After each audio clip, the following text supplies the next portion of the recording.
먹는 즐거움을 누리기 위해 갖춰야 하는 기본 조건, 건강한 치아. 하지만 치아의 상태는 간과되기 일쑤입니다.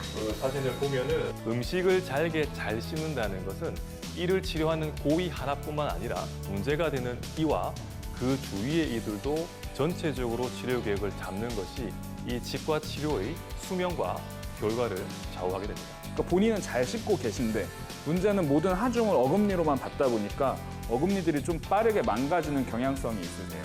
그래서 그런 분 같은 경우에는 아무래도 치과에선 오셔야 좀 저희가 설명을 드리고 그런 것들을 인지하시는 경우가 많은 것 같습니다. 유치가 빠지고 영구치가 난 후엔 치아가 손상돼도 재생되지 않습니다. 생명에 지장을 주진 않지만 삶의 질이 급속도로 떨어질 수밖에 없죠.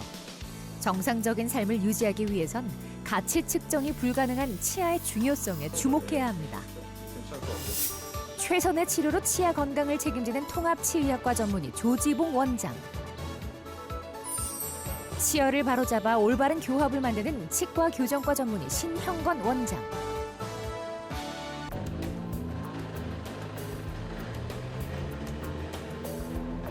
치아의 뿌리는 치주인대에 의해 골조직과 연결되어 있습니다.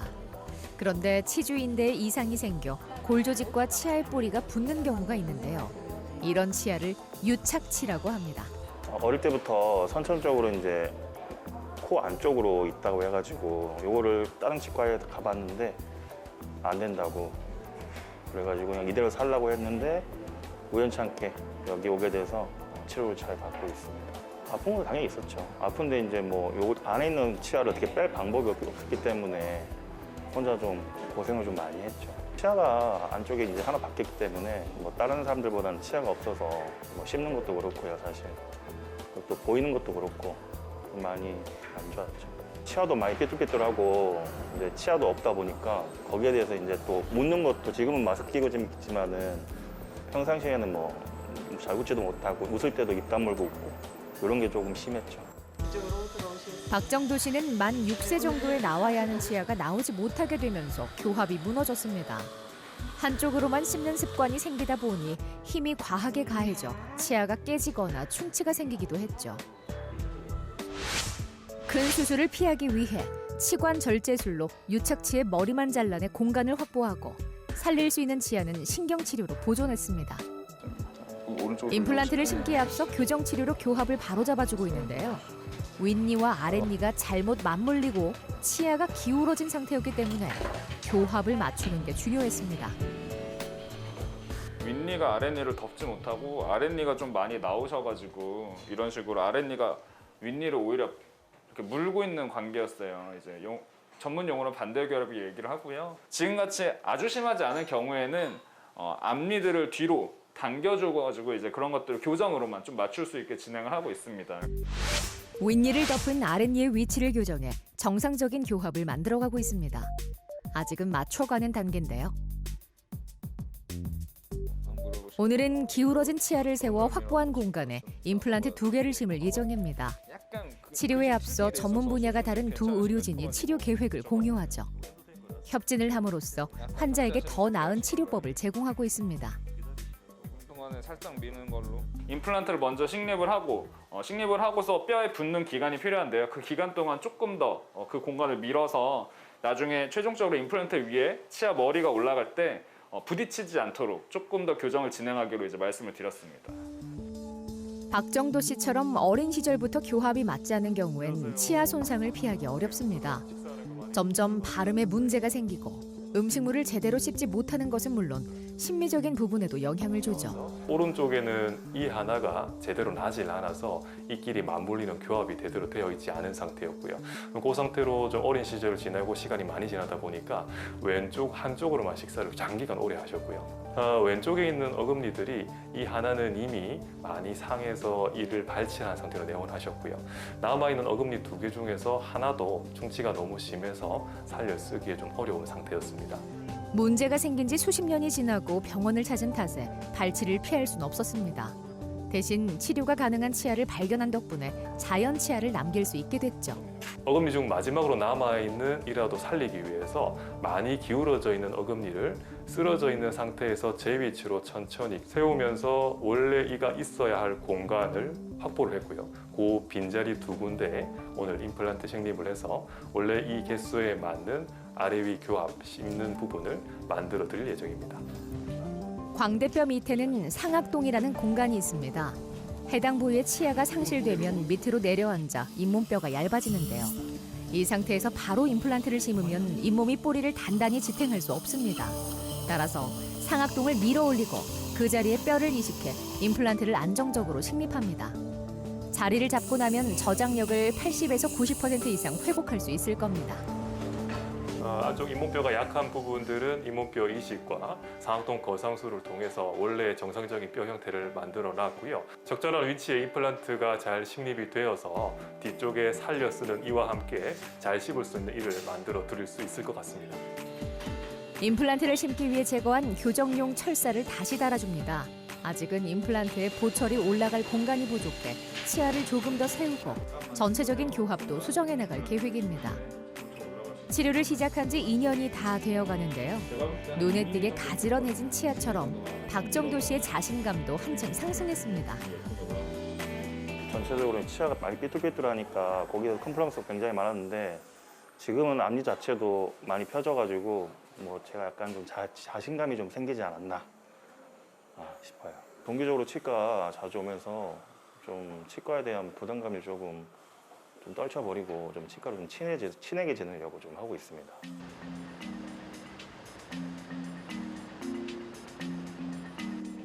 배세환 씨는 내원 당시 치아 속에 신경에 염증이 생기는 치수염이 진행되고 있었습니다. 통증이 극심했죠. 올해 5월달에 어금니 충치가 좀 심해져서 그때 방문을 하면서 좀 치아가 많이 안 좋다는 얘기 들었어요.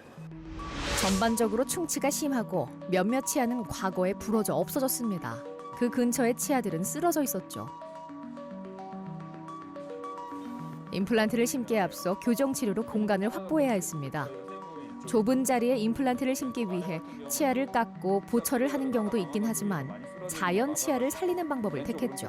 잘 같이 맞을 수 있는 관계를 좀 만들려고 노력을 부분적으로 교정할 때는 치아를 붙여서 교정을 하기도 하지만 제가 필요한 경우에는 완전한 임플란트 아닌데 조그만 미니 스크류라고 해서 작은 임플란트처럼 생긴 게 있어요. 그런 것들을 제가 이제 잇몸에 심어가지고 움직이지 않아야 될 치아들이랑 이렇게 연결을 해놓습니다. 그래서 연결해서 움직이지 않아야 될 치아들은 딱 움직이지 않게 버티고 그걸 중심으로 나머지 움직여야 될, 예를 들면 이제 쓰러진 치아겠죠. 그런 치아들을 움직일 수 있도록 진행을 하고 있습니다.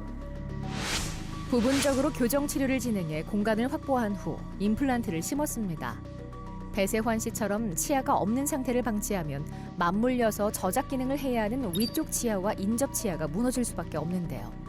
벌어진 치아 사이사이에 음식물이 잘 끼어 충치가 생기기도 쉽습니다. 원래 쓰러졌던 치아들, 안 좋았던 치아들을 원래 위치로 회복하는 데 좀 중점을 두고 있고 이제 수술하시는 원장님께서 이제 임플란트나 이런 것들을 심으시고 없던 치아의 위치를 맞춰주시는 걸 이제 그렇게 진행하고 있습니다. 최종 보철물이 제작되기 전까지 치아를 잘 사용할 수 있도록 임시 치아를 부착합니다. 임플란트를 심은 부위의 인접 치아가 더 이상 쓰러지지 않도록 막는 역할도 하는데요. 교합이 잘 맞춰진 만큼 식사할 때의 어려움이 많이 해소될 겁니다. 교정 파트의 도움을 받아서 옆에 있는 쓰러진 이들도 제 위치로 만들어 줌으로 인해서 전체적인 이 물림과 씹히는 것들이 균형 있게 만들어졌고요. 이게 바로 협진을 하면서 이루어질 수 있는 최고의 치료 결과라고 생각합니다. 물론 일상에서 관리가 이루어지지 않는다면 언제든지 문제가 발생할 수 있습니다. 치료를 받으면서 치아 건강의 중요성을 알게 되었으니 앞으로는 잘 관리할 수 있겠죠? 진단을 받고 나서 너무 치아 관리가 안 되는 것 같아가지고 세균 치료를 받고 하면서 더 이상 이렇게 관리해서 안 된다 생각해서 치아 관리를 열심히 잘 하고 있습니다. 이게 다 끝나도 아마 주기적으로 스케일링이나 뭐 이렇게 받기 위해서 아마 올 것 같습니다.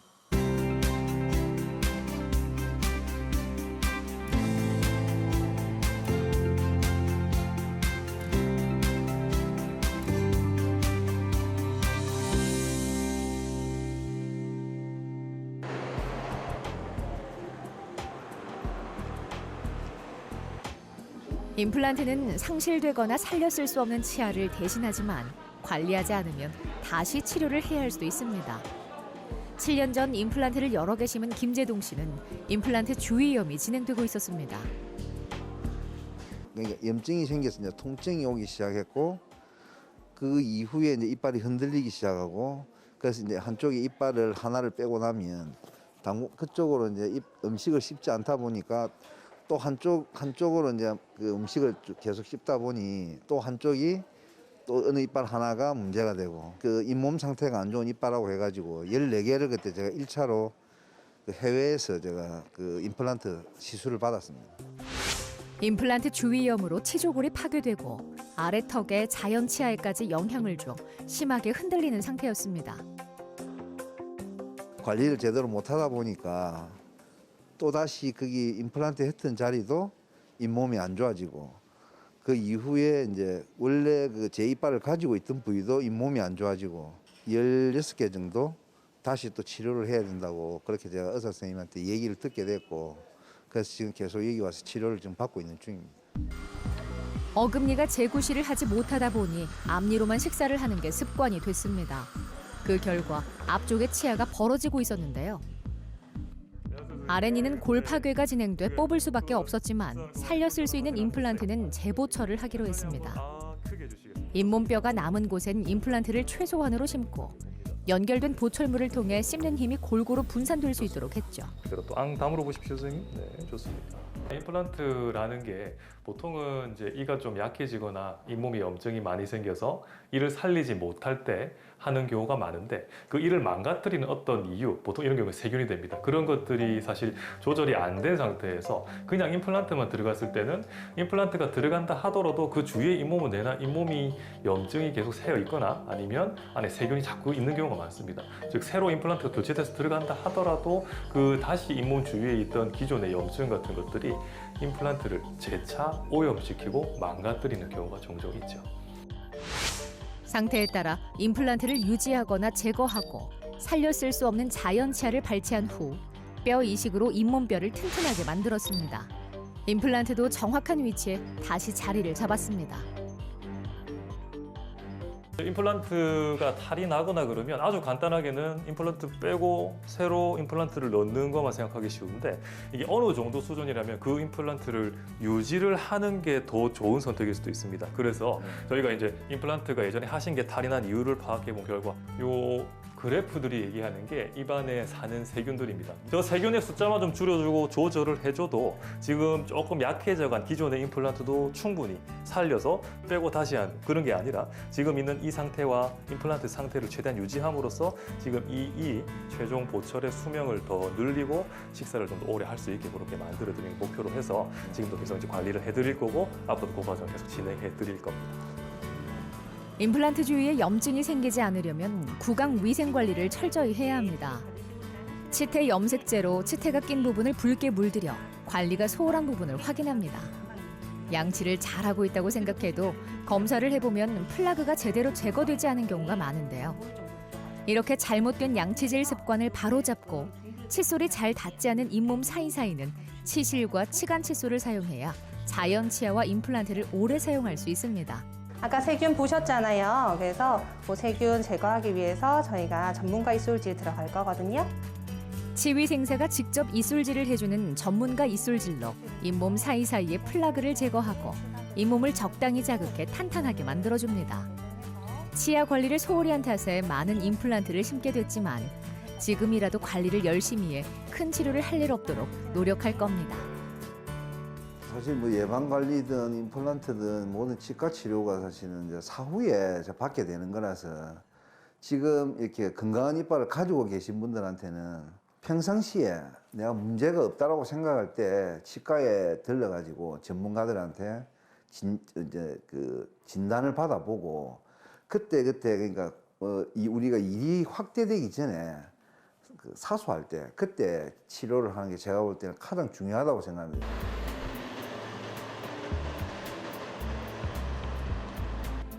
황승각 씨는 10년 전부터 여러 치과 치료를 받았습니다.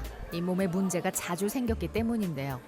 1년 전엔 잇몸이 붓고 통증이 있어 병원을 찾았습니다. 임플란트를 일부러 하고 있었는데 임플란트 한쪽이 이게 높낮이가 틀려서 음식이 잘 안 씹히고 그다음에 그걸 억지로 씹으려고 하는 게 턱이 이렇게 올라가는 게 사람의 인상도 달라지고 거기다가 무리하게 하니까 잇몸이 자꾸 씹히더라고요. 아래 어금니가 빠진 걸 방치한 탓에 저작 기능이 올바르게 이루어질 수 없었습니다. 그 상태로 임플란트와 보철 치료를 진행해 정상적인 치관 형태를 이룰 수 없었는데요. 나이를 고려해 교정 치료 대신 치아를 다듬어 신경 치료를 하고 보철을 통해 치아의 높이와 형태를 재설계했습니다. 잘 씹을 수 있는 치아의 기능을 회복시켰죠.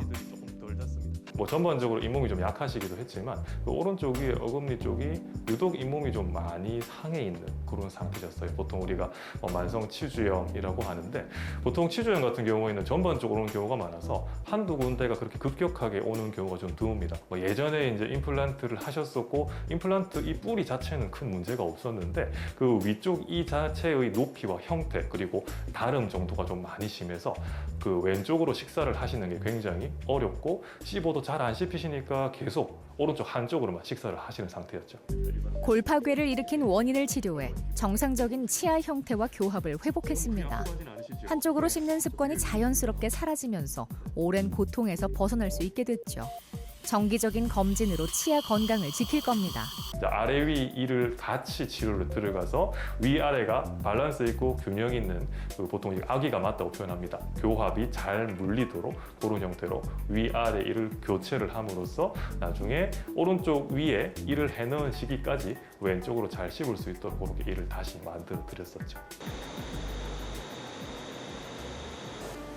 치료를 받는 동안 황승각 씨는 음식을 잘 씹을 날만을 손꼽아 기다렸습니다.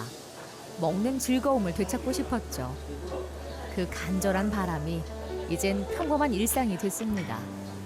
앞으로도 맛있게 잘 씹기 위해 노력할 겁니다. 음식을 한두 번 몇 번 씹으면은 음식이 잘게 부서지면서 그 특유한 맛을 내는 걸 있잖아요. 그 혓바닥에서 느낄 수 있는데 그 씹을 수 없을 때는 그런 건 못 느꼈죠. 그래서 그게 좋습니다. 그 이제 치관 칫솔 사용 잘하고 거기에 따라서 작은 소형 칫솔 그거를 해가지고 저기 임플란트 부분하고 잇몸 부분하고 사이사이를 잘 닦아야 된다는 거. 그래야 이제 앞으로 맛있는 것도 많이 먹을 수 있고 그러니까 그 열심히 관리해야지요.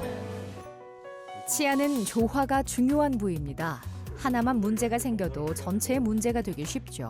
지금부터라도 치아 건강에 관심을 기울인다면 100세까지도 씹는 즐거움을 지킬 수 있을 겁니다. 그날 구강 상태만 간단하게 보고 체크를 하는 게 아니라 환자분이 오시면 정밀 검진이라는 과정을 통해서 어떤 문제가 있고 그 문제를 어떤 식으로 해결할 수 있으며 필요하다면 교정 치료도 같이 병행하든가 아니면 다른 치료도 같이 병행해야 되는지도 판단해서 그런 모든 옵션들을 환자분들에게 제시해드리고 좀 더 나은 방법으로 말씀을 드리고 있습니다. 본인이 판단하지 마시고 한 번쯤은 병원에 오셔서 어떤 문제가 있는지 불편하시다면 그게 어떤 것 때문에 초래됐는지 어떤 방식으로 해결될 수 있는지를 좀 차근히 들어보시는 걸 권장드리고 있습니다. 치아를 건강하게 오래 쓰기 위해서 가장 중요한 것이 이제 위생 관리이긴 합니다. 하지만 이 치아라는 게 씹을 때 계속 힘을 받을 수 있는 구조이다 보니 아무래도 무리하게 과한 힘이 가해지는 것이 위생 관리와는 별개로 치아의 수명을 줄일 수 있습니다. 그래서 너무 단단한 음식을 오래 즐기신다든지 아니면 이를 갈거나 깨무는 습관이 있으시다든지 그 외에도 전신적인 당뇨나 고혈압 같은 성인병 그리고 음주나 흡연 같은 것들도 분명히 치아와 잇몸병을 망가뜨리는 주 원인이 됩니다. 그래서 그 나머지 부분들도 충분히 조절하는 것에 신경을 쓰신다면 성공적으로 치과 치료한 부분들이 오래 유지되고 편안한 식사를 하게 만들어 줄 수 있을 겁니다.